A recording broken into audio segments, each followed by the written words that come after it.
bekusemnandi obhuti mkhulu kodwa ke kusho ukuthi kufike la ebona khona bekuyangambe ngithi aqhubeke bangcwele yababingelela bayingcwele bonyazi ngiyayibingelela inhlangano yonke ekhona ethempelini amen okwame okuningi kakhulu kufishane nje kodwa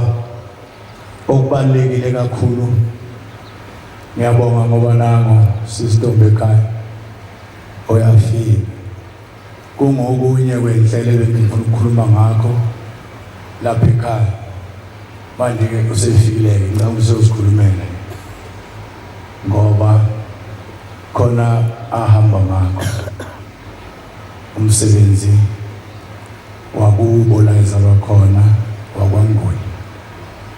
kodwa ke ngicela ukuthi uthola ithuba ngemvume lamkhokheli mhlambe asho ukuthi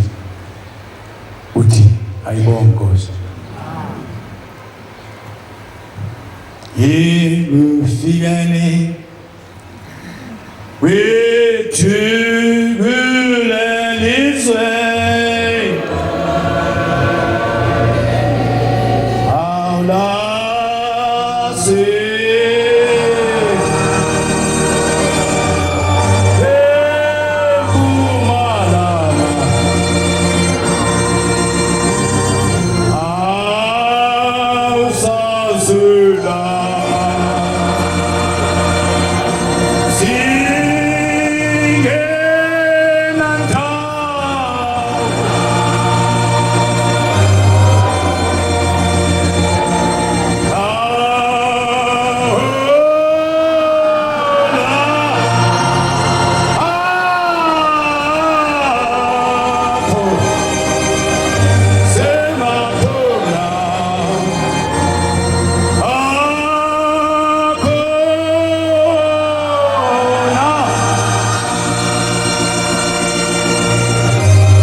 namthunzi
Yes.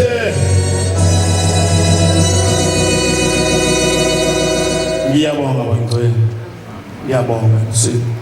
Onyazi. Bangcwele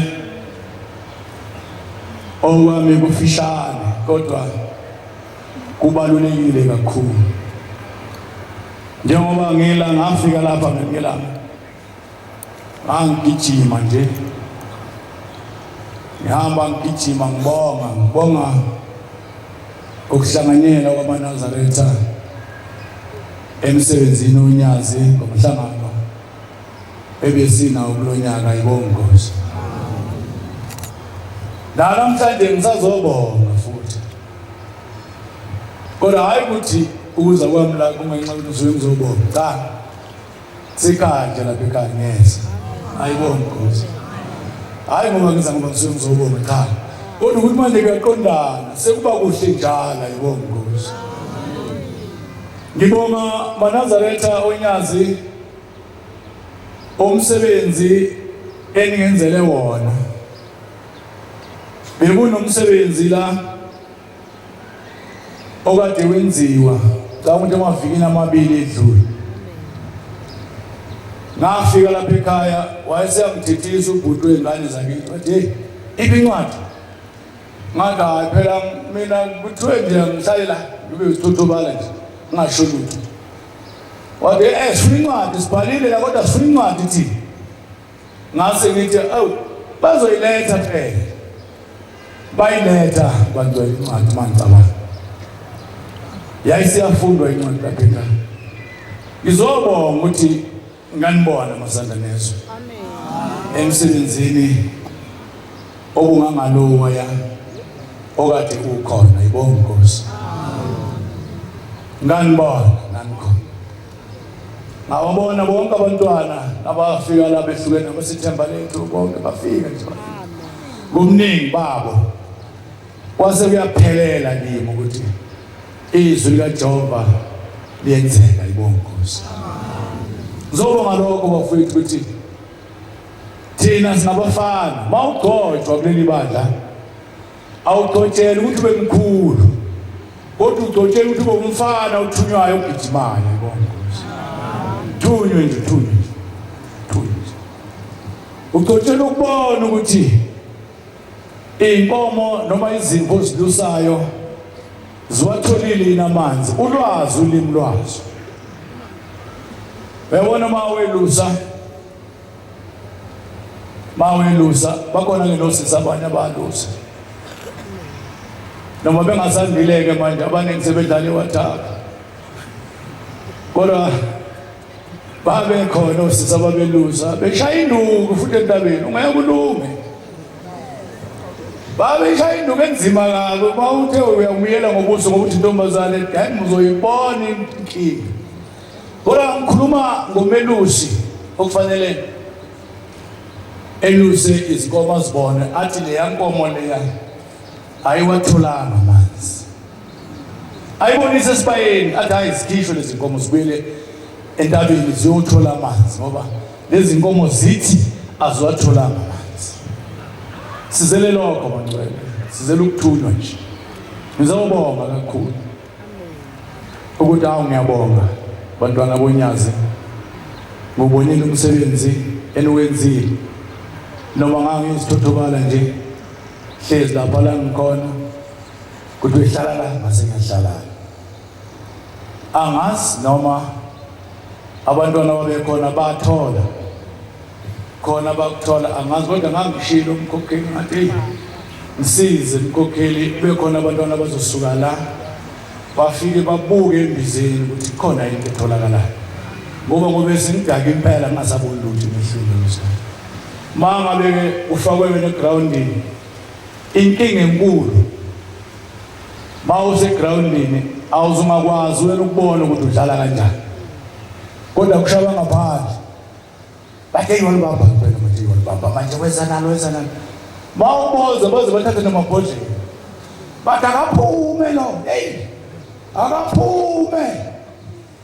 kodwa inkinga enkulu mangathi yena hey oza ngena nawe ukhahlelele ibhola le iyaqala ke inkinga manje. Kodwa ngizozibongela nje kini ngizidelela intethelelo ukuthi uma kungukuthi khona okungenzekanga kahle bafowethu nisithethelele. Sasithi sizame ngamandla onke ukuthi kube khona ukuthula noma wathola iqathala linye imali alikhona manje noma ingolo nje yakhona lokho kungitshela nje ukuphelele ngoba kwakuze ngothanda ibonga Nkosi. Ngiyafisa ukusho bangcwele ukuthi sisekonzweni yonyazi siyabonga wamshumayela mawukhuluma indaba yalo mama ukhuluma ngayo umkhumbuze yakithi nami eyake yehla kwamoto kodwa phezulu kamama eshayiswe imoto umshayisa imoto umalo ngolwesithathu ngalezo khathi khona ikhathi ezake zanzima lesonto zaba nzima kakhulu kwahlukaniswa kwathiwa wena uhamba nobani uhamba nekhehla noma uhamba nensizwa angifuni ukukhuluma lezo zinto kodwa uma washayiswa imoto ephuma esitimela eDuffs Road eya emzini wasePhakameni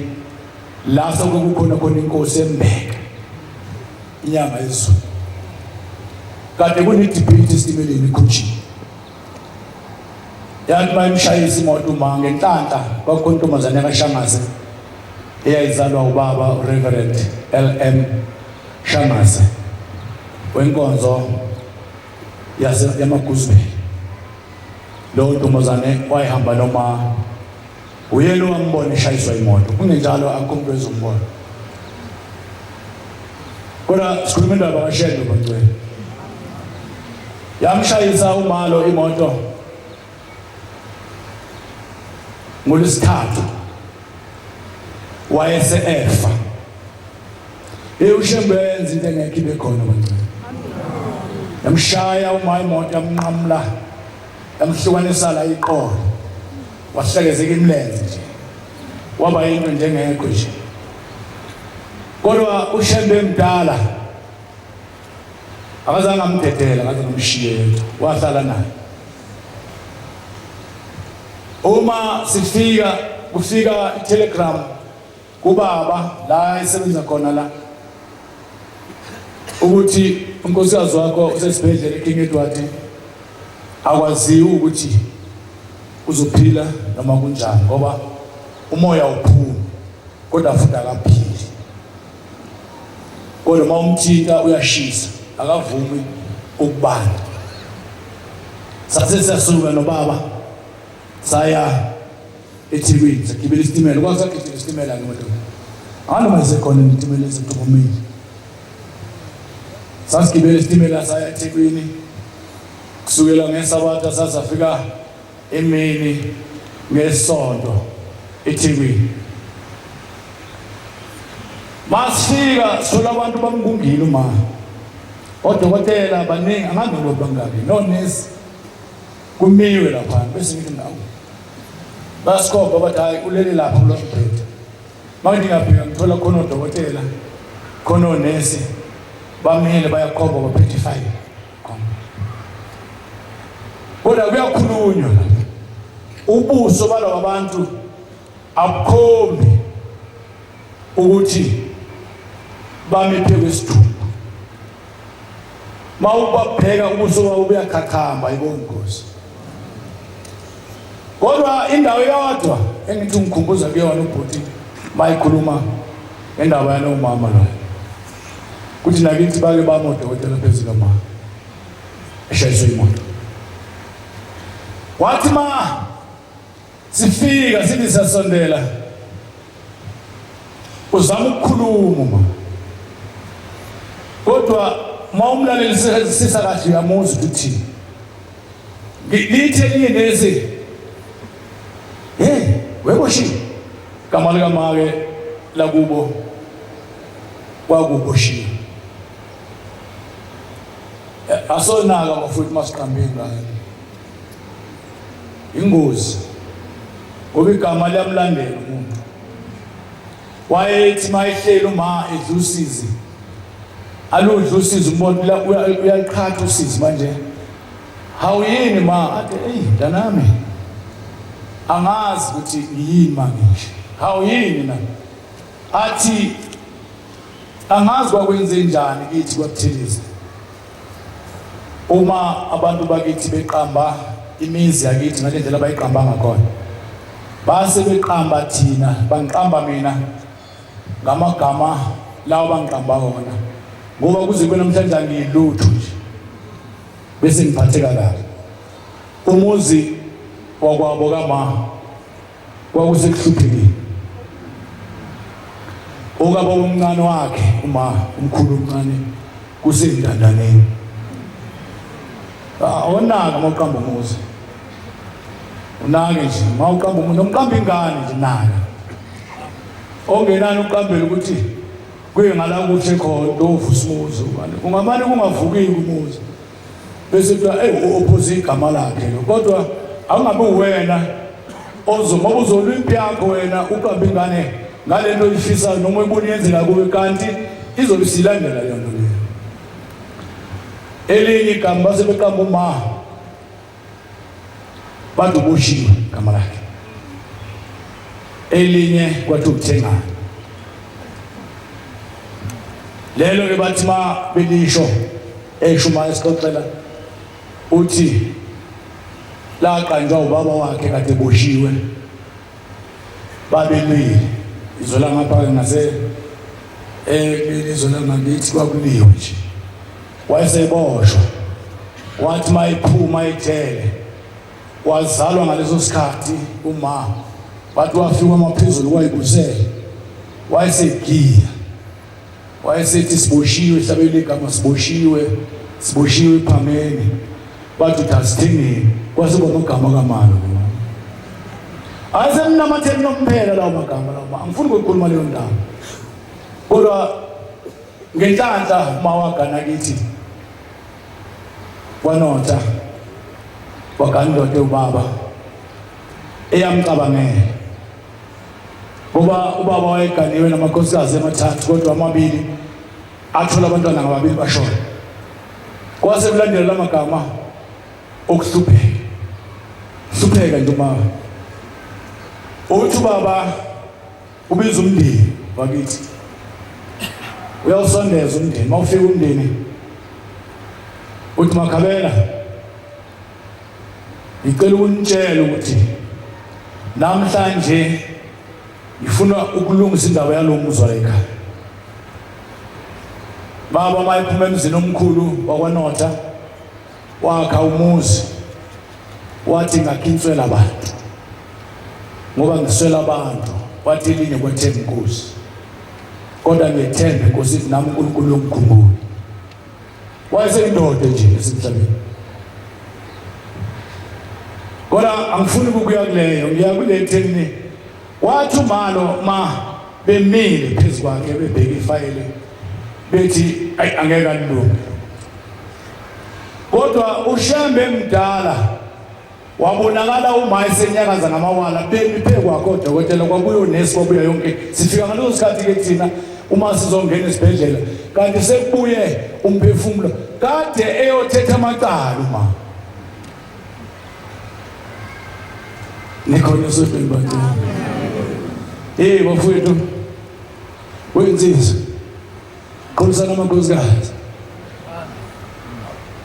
kholisana amakhosikazi bafowethu futhi ifuna ukuthi uzaleke kanjani uzalwe kanjani futhi wena uzalise kanjani nikhona sodweni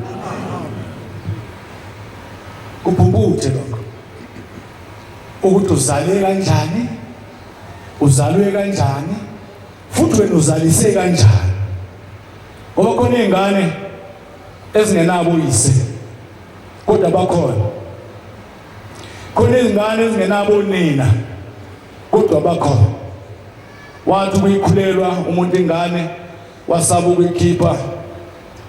la ngekulalela emsakazweni bathi indonga zala zibhaliwe abortion basho njalo sesinto yokuhlekwa nje la eGoli kodwa Omunye umuntu uyayizala ingane, athi kuyizala ingane ayisigoqe ayithatha ayibeke lapha.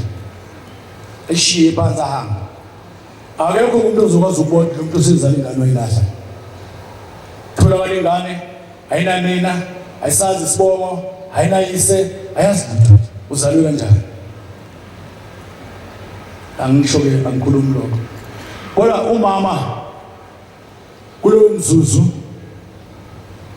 bathi ma bethi hawa nami evuka. Wayesethi umuntu unesikhona isimile nathi sibuma ubhayisikopho edlalayo. Wayesethi umama unesi omunye wewoshini. Wathi we babona usashona nje kude ngathi ulele we. Yini uvuke ngesonto lethu? Awuvuka ngani ngeSaturday yakho? Angibe ngithe wena ukholwa kaShembe Buloko sitshela ngoShembe la ufike la. Uthi hayi bengibona befikile nje manje. Bengikhuluma naye. Bathi manje nangakufusanga izolo. Ngalolu suku lwenu uthi kumama hayi. Ngathi mntanami uyadideka. uJesu akavukanga ngeSabatha. Wavuka ngeSonto. Bengeke nami ngivuke ngeSabatha. Yikho ngivuka namhlanje. Bathi useyaphila. Usekhuluma into ezwakalayo. Kodwa ngikhuluma indaba kaShembe. Uthi kumama esebuyileke waphuma esibhedlela waseba yilontothobala nje khona kodwa wakwazi ukuqhokolozela aqhokolozela kwakuthi ma kumgidi ngoba le ntokazi yayiganile kwadlongo mathatha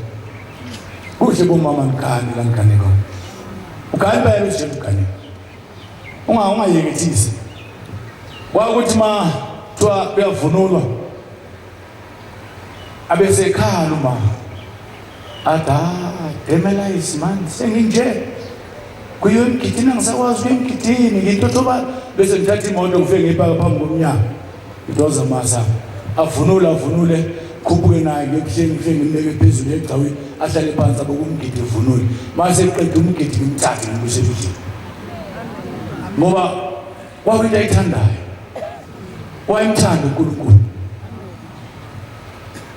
Uthi kumama mntanami ngihluphekile ngithi yini ngimbona ubunosizi angipheli usizi yena. Uthi mntanami ngihluphekile yini ma uthi ngoba ejwayele ukuthi njalo mase ngithi sengihamba ngithathe sengihamba ma athi kulungile mntanami hamba sesokhuluma uma ubuye njalo njasho kanjalo uma hamba mntanami sesiyokhuluma kodwa ngifuna ukukhuluma nawe kodwa ngiyokhuluma nawe masubuye. Yakinisi ngiphatha kabi lento. Yini le umama afuna ukuyikhuluma ke kodwa angafuni ukuyikhuluma. Ngaze ngimenza la uqili. Ngathi hayi mama phambi kwasasa ngiyahamba. Awuyahamba? Ngizokhuluma kusasa. Ngathi kulungile. Kwasa ngakusasa kwalungilungiswa nje lokho engizenzela khona ngihambela. Kwasa ngikusasa lele kufanele ngihambe ngalo. Ngathi omakoti abenze zonke izinto bakhipha impahla zami ngase ngiyaqola ngase ngithi ma sengiyahamba usihamba ngathi ngithi manje kulindi izothe sokhuluma wathi hayi isikhathi ngibanga naso mntana kakhulungile hamba sothi nawusubuya sokhuluma ngathi hayi lutho ngihambe bengenze lusho lento ufuna ukuyisho yini le kuhlupha kangaka ma ungafuna ukuyitshela mina ngoba uba wakushiya kimi sengiyihlo ngunyoko ngiyo yonke izinto umuntu athe wenu ngumne wenu yini lehlupha kangaka ungafuni ukungitshela yona. Wasethi mntanami wayaluza wabheka le wathi mntanami ngiyasaba ukukhuluma le ngathi wenzani kodwa ngenza ngalutho mntanami kodwa ngazi indlela engakuzaliswa ngayo ngoba wena wafaka endlini yami esiswini sami ngisaba ukuthi mangikutshela inkinga zala endlini uzobaleka ubuyele emnyongo. Ngathi hayi ma uyageja mina kwahlathwa imbuzi kwakhishwa umphefumulo wathi angifakwa la endlini ngingola endlini kumnyama noma kubofu ngingola endlini. Wathi mntanami wahlenzela inyembezi zehla. Ngathi hayi ma ngimsuka tshela mina yini le nkinga iphethe. Wayesengitshela ukuthi mntanami ngesikhathi ngifile ngishayiswe imoto ngahamba ngaye ngafika eswini lomndeni inkinga into engahlangabezana nayo angizange ngibabone abantu bakithi kwaButhilisi ngabona abantu bakwaDlomo la ngana khona ngabafica behlezi bethe ngabona nebudala ngabahamba ngathi hawu sengiyangena kwamnandi la ngibona nabantu engangibazi ngibakhonzile namba ngaphakathi uthi wasekhanga amadoda amabili kaDlomo hayi ungangeni la wena hayi bengithi Dlomo ngifuna bathi cha ungangeni ngoba wena wacela ingane kushembe wathi ufuna lo wamuzi uvuke lo wamuzi uvukile ngawe manje lezi ingane uma uyishiya usuza la uzophila kuba kokhetha icala sesibili wayese eyaluza imali efuna ukungena la engamvumeli uthi ke kwase qhamuka ingane embi zabafana zigijima zenza le maye yaphenduka uyazibuka lezi ingane kanti lezi ingane ilezi ingane umfana wakithi omdala nomfana kamfowethu omdala zingamazi iziphohlongwana zingakhohlongwane ngaka zizabuyena wakuthi ke ngaphenduka ngomthetho ngibuka lezi ingane kanti sekubuyele komphefumulo esidunjini ayonkosi amen wasephinduka kodwa wayiphilisa ukushema ayonkosi ile ndaba esikhulumayo ngagcina umase ngigijima ngeqa ngagcina ngilwakhile uhlelo ngoba wamtshela wathi inkinga engidibana nayo eyokuthi mangibuza kushembe nginikele sekuze kwaphela iminikelo ngibuza ukuthi kwenzakalani ukuthi ngingababona abantu bakithi mase ngifike uthi ithi impendulo mayibuya wena umama wakho akagcaganga kaButhilisi ngakho ngeke uhlangana noButhilisi njengoba wabona abantu bakwaDlomo beza kuye ngoba wena washada kaButhilisi wathela kaDlomo wathela ngenyongo wena uma wakho akagcaganga kaButhilisi bashadi lo makoti madoda bashadi ne right boma la mfaki xolo kunakale kuphi uzofaka no14 hayi ngibuka ngapha ngasebandleni la uzofaka no14 kulabantu abafaka ixolo kodwa bengabafaki no14 madoda hayi nginakuwe mgogo amen hayi ngiyagadla ngikadle madoda batangadla bazofakwa no14 labo bantu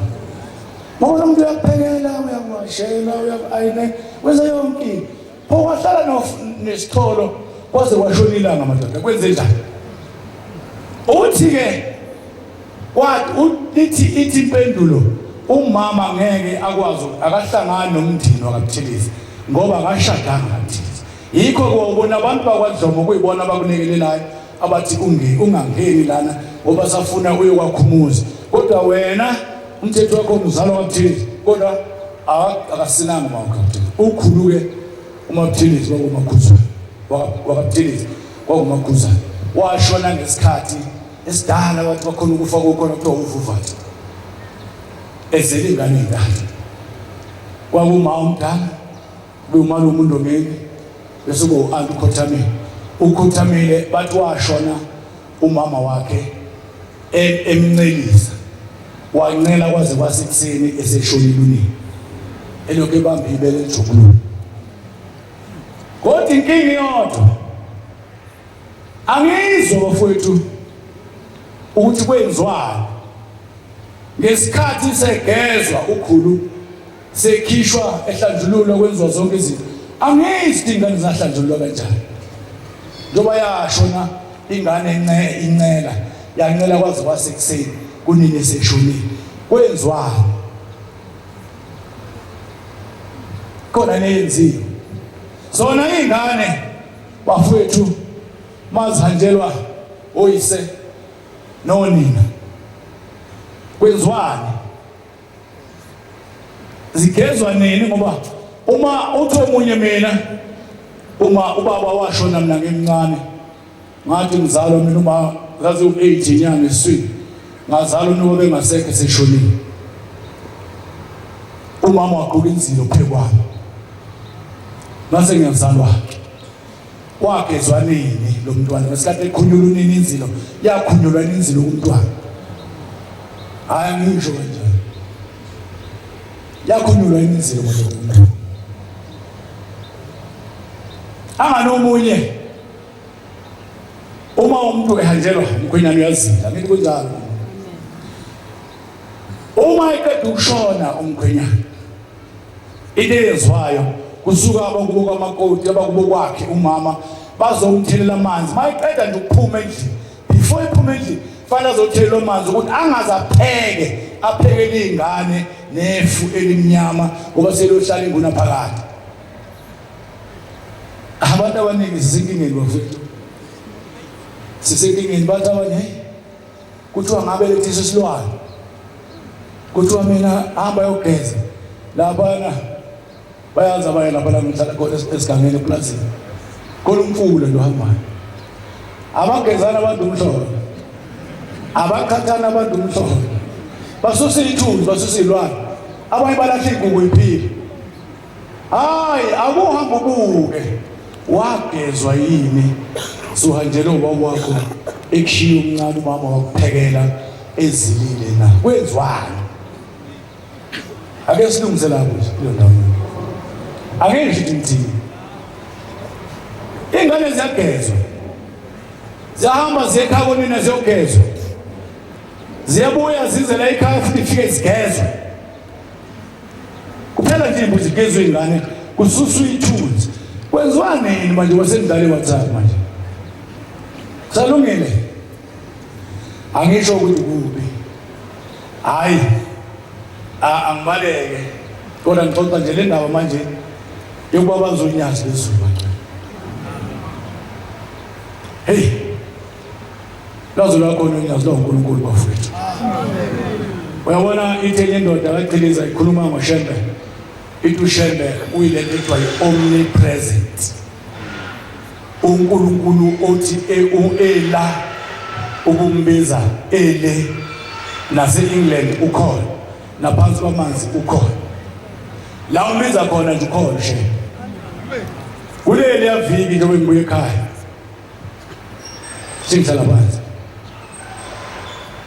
singihlala phansi ngibona nje ubaba uMshumayeli khuluma indaba enkulu kakhulu laba kaShembe kuleli yaviki nangisuka ekhaya sekufuna unkosikazi wakithi lo mncane okaMathunzi uyabuza ke senikuphi naye sesibheke eMele usethi du uthi hey wabankosi secishe kwavela ingozi bese ngithuka ngoba kunokumfanyana ongaka okwamanje usabhreke ngakho okwamanje sabhreke ngakho okwamanje asilungisele ngisho ukuthi last boy okwamanje sabhreke ngayo bese mhlawumbe hayi mhlawumbe ngagcine last boy mhlawumbe ke ngisangathi mangwaqaza phinde futhi zama ayibonga inkosi angibonga uNyazi loyo ngane leyo yatholakala eNtabazo bazokukhumbula abayingcwele uNyazi lokho lavala umhlangano eNtabazo lahamba sasala sisele eNtabazo sisalungu sasiqoqa kwathi ngolwesithathu kwathiwa nangu babuyeza ehambe ngayizolo ehambe ngesomluko wayihleli wafika wasithola uShembe uNyazi lwezulu silokho sikhona zama uyaluza lapha eNtabazo eBethlehem siyalula isiqoqo lesiguqayo kwathiwa nangu babuyeza kulapho lo umngane wami aya khona uNyazini wafika wathi baba ngicela umntwana umfana wenganjela ngicela umntwana umfana wasethi uNyazi hawu awunamntwana umfana wathi baba anginaye wathi hayi ayuzomthola umntwana umfana wasethi inkosi kusise usethi amen wasebuye bengicabanga ukuthi ke uma ethi secishe kwavela ingozi kulimele lo mfana manje wangisuka ekhaya ekuseni phela wamthola umntwana umfana mase ngithi uzenzele khula bengathanda lo kwenzeke inkinga ngo-October omunye October ngithi ngiseJudiya babe sebemhlinza odokotela uzala ngo-2 bayam-operate mawuzozala ingane entathu vele bathi sekuphelile bamhlinza bangifika lapha ile ndawo enyana ngithi lo mntwana ngiphike ngayo kwamanje uthunyazi kimi bangithi baba ngicela ongelaphele umakoti umthungo wakhe uyamhlupha hlala njalo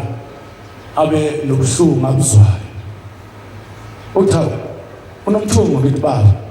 ubeletha ngomthungo ngithi baba beletha ngomthungo sezingake ingane ngithi zintathu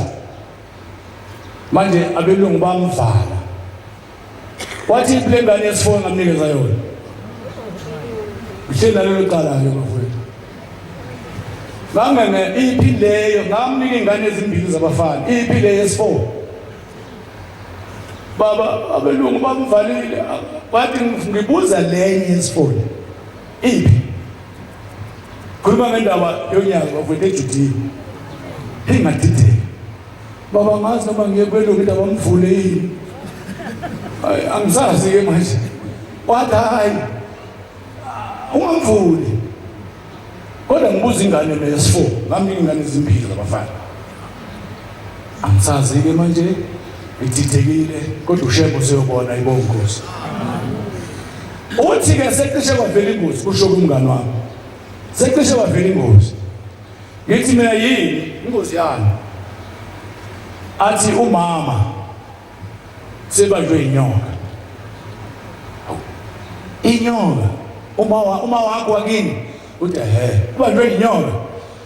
bese ngicabanga ukuthi phela lapha eMsinga bayazi omaduma lapha nezweni la kusemsinga lapha cabanga kunenyoka na yonke into ngicabanga nenhlathi ikhona futhi bese ngicabanga ukuthi mhlawumbe banjwe inhlathi kanjani imbamba kanjani inyoka athi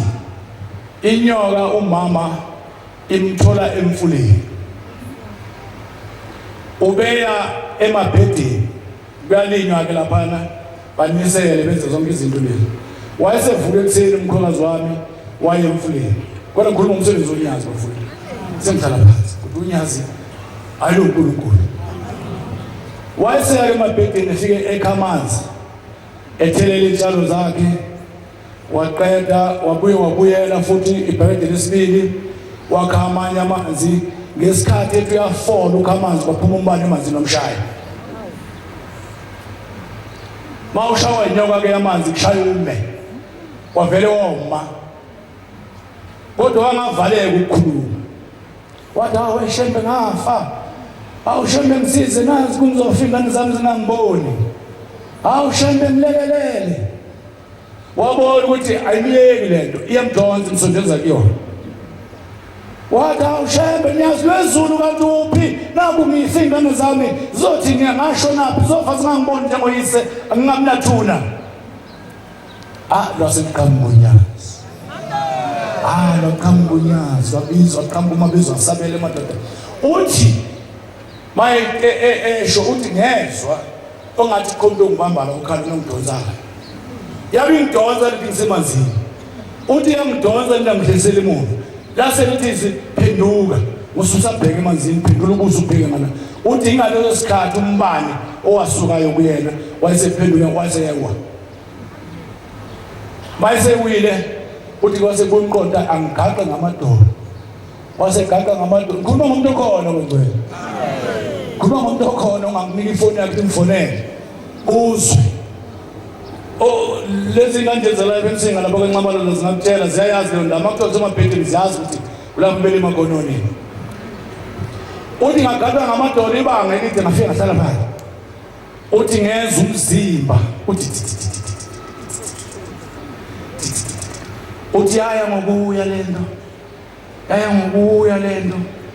yaze yangayizwa ngathi yaphela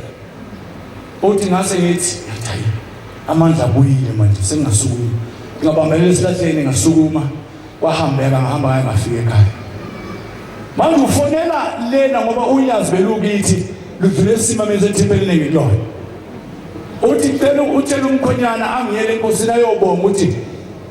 inyoka ingibambile kodwa ushebe ungikhiphile kuyona unyazifikela ngikhipha kuyona yangidedela ibonkosi ukhona uyaphila ibonkosi yangidedela inyoka sengithumela ke ngiyafona ngifonela abaseduzane kababa bafowethu Shumayeli awulekelele niyobika baba masengisukile ekhaya nithi umkhwekazi wami kade sebanjwe inyoka yamanzi angazi ke bafuna izinyoka zamanzi ukuthi mase ziningi zinolaka kangaka kuseyizo lezi zaqala ezazikhona noma sekuyilezi ezilandwa zizingane ukuthi uthatha le ndawo inobungozi angazi ngoba kunenkingi manje abantu bathi thatha le nto ayinobungozi bayithathe le nto ifika ikhulele endlini bayangasayifuni isimshuba ayithatha uyithinge emfuleni umcabango wabo mfowethu kusho ukuthi mayifika emfuleni lezi ezomfula zithi ayizoluka la phuma kuwe bese ihamba zithusa ke wonke amakhona la seyilimaza abantu manje angisho njalo umcabango wami kodwa usindile lo mama umamkhulu ogana kwamathunzi lo wakho kwakuma mfeka egana kamkhulu kusho indaba kamkhulu ikhona ayibonga Nkosi siyabonga abangcwele siyabonga kakhulu siyabonga kodwa umsa kaJehova awube ngakithi Jehova siswazini kufanele ngabe ngihamba ngeswazini kuningi sengiyokusho nje manje ukuthi ngoba isikhathi sami sifishane ukuthi njoba usisi uNtombekaya la kunomsebenzi eze ngawo kamama wakhe usisi uNombali uzochazela noma uzochazela umkhokheli uzochazela abaShumayeli azange sikhulume ukuthi uzale ngizile nje mina la ngizozibongela indaba yami elingenzele yona nangenza umuntu nikhona esontweni bantwana uyazi lapha eplazini bawuza lapha eplazini nje umkhokheli mangafika lapha kuyakhanya eplazini khona ugesi sekunogesi bamfakela ugesi balanda amasola lapha amaphaneli bathi emadala nangu ugesi manje ngiyengilalela ngithi yabona ngiyele uphuli ngingalala ngithi awukhanyela ugesi yini mhlambe ngavuka ngengcono ayibonga Nkosi kodwa ngiyabonga kakhulu bafethu ayikuningi nikwenzile kuningi ngizobonga lokho nje Nkosi kusemizweni Nkosi kusetho simaka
si